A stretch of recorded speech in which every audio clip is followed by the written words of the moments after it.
Assalamualaikum warahmatullahi wabarakatuh. Anak-anakku yang saya banggakan, khususnya kelas 10 SMK Ma'arif. Pada kali ini sebelum saya memulai pembelajaran, saya ingin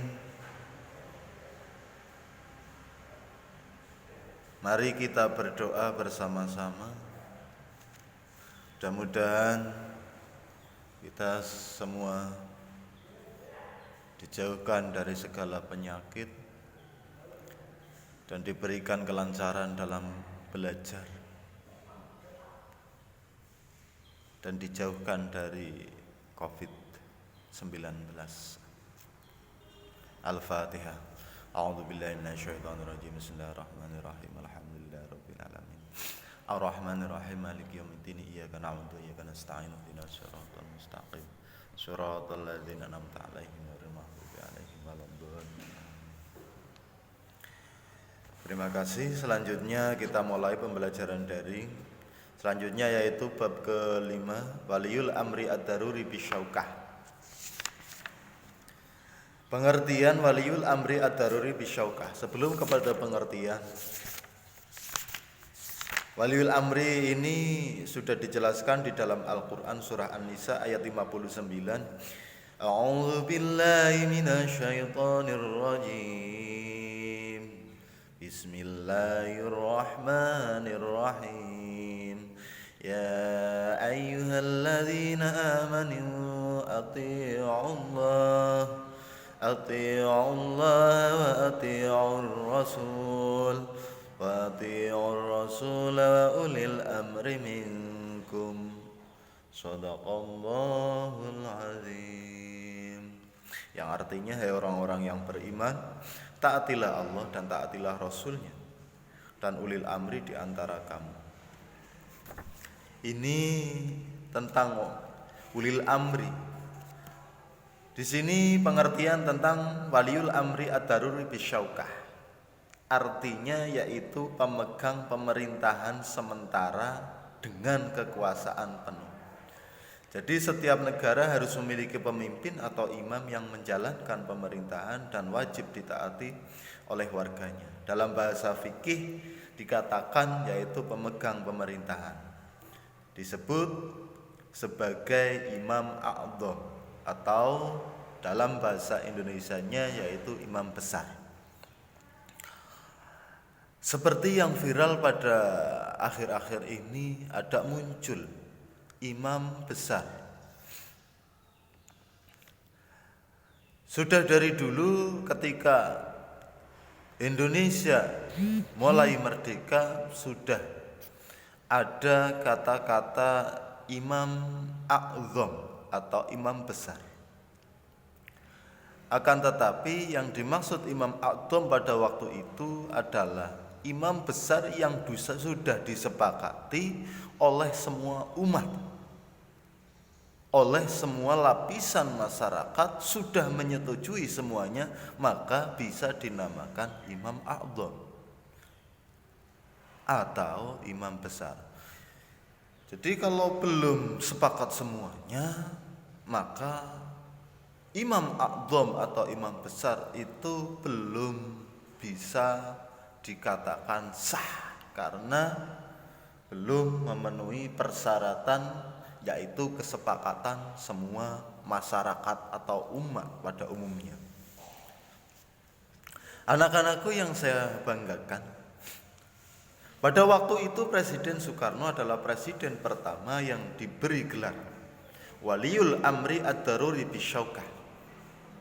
Hal ini berdasarkan pada fakta bahwa Presiden Soekarno tidak memenuhi kriteria sebagai imam a'dham atau imam besar.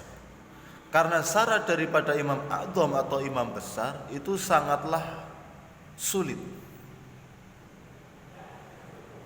Imam a'dham paling tidak itu sudah sebagai mujtahid.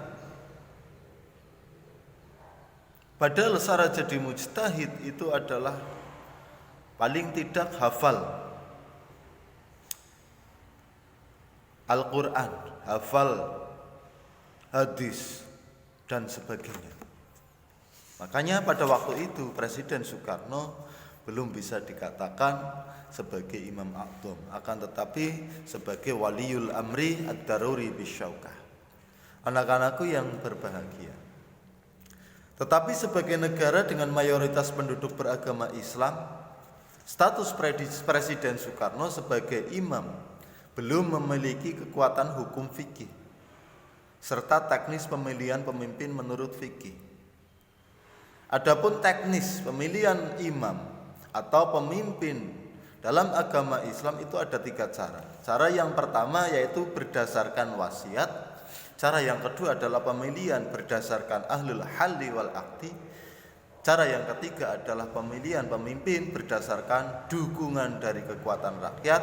Pemimpin dipilih oleh rakyat melalui pemilihan umum atau yang biasa dilaksanakan di Indonesia yaitu disebut dengan istilah pemilu. Adapun untuk pengangkatan pemimpin atau imam, menurut Arsyad Lubis, mekanisme pengangkatan kepala negara ada 3 cara.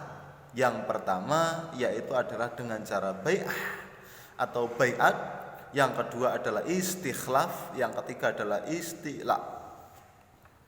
Yang dimaksud bai'ah yaitu adalah pernyataan persetujuan atau kesetiaan dari ahlul halli wal aqdi terhadap seseorang yang disepakati untuk diangkat menjadi imam atau pemimpin. Yang dimaksud istikhlaf yaitu adalah penetapan imam sebelumnya masih hidup terhadap seseorang untuk menggantikannya setelah dia meninggal. Jadi sebelum meninggal itu sudah ditetapkan terlebih dahulu oleh pemimpin sebelumnya. Yang dimaksud isti'la yaitu pengangkatan imam yang diangkat dengan cara militer atau paksaan. Anak-anakku yang berbahagia, selanjutnya beberapa sebab yang melatar belakangi pemberian status Waliul Amri Ad-Daruri Bisyaukah kepada Presiden Soekarno pada waktu itu. Yang pertama yaitu Tauliyah Wali Hakim, yang kedua adalah pemberontakan perlawanan DITII yang dipimpin oleh Kartosuwiryo, yang ketiga untuk kepentingan rakyat khususnya umat Islam. Dalam masalah Waliul Amri Ad-Daruri Bisyaukah, NU berpendapat pada waktu itu Presiden Soekarno adalah presiden pertama Indonesia yang pada tahun 54 diangkat sebagai Waliul Amri Ad-Daruri Bisyaukah, yaitu pemimpin yang wajib ditaati dan dipatuhi oleh umat Islam selama tidak menyalahi syariat Islam. Kiai Wahab Hasbullah yang diikuti dalam perumusan status kepemimpinan Presiden Soekarno memberikan argumen fikih gelar Waliul Amri Ad-Daruri Bisyaukah. Di antaranya yaitu yang pertama, dunia Islam telah sepakat untuk memangkat Imam A'dham. Yang kedua, orang yang memiliki ilmu pengetahuan Islam setingkat dengan mujtahid mutlak itu semenjak 700 tahun yang lampau hingga sekarang belum pernah ada. Ini berarti pembentukan Imam A'dham tersebut mustahil berhasil. Yang ketiga, apabila umat Islam tidak lagi mampu membentuk Imam A'dham, maka wajib atas umat Islam masing-masing negara mengangkat imam yang darurat atau sementara. Yang keempat, baik Imam A'dham maupun Imam Ad-Daruri bisa dianggap sah sebagai pemegang kekuasaan negara, yakni Waliul Amri.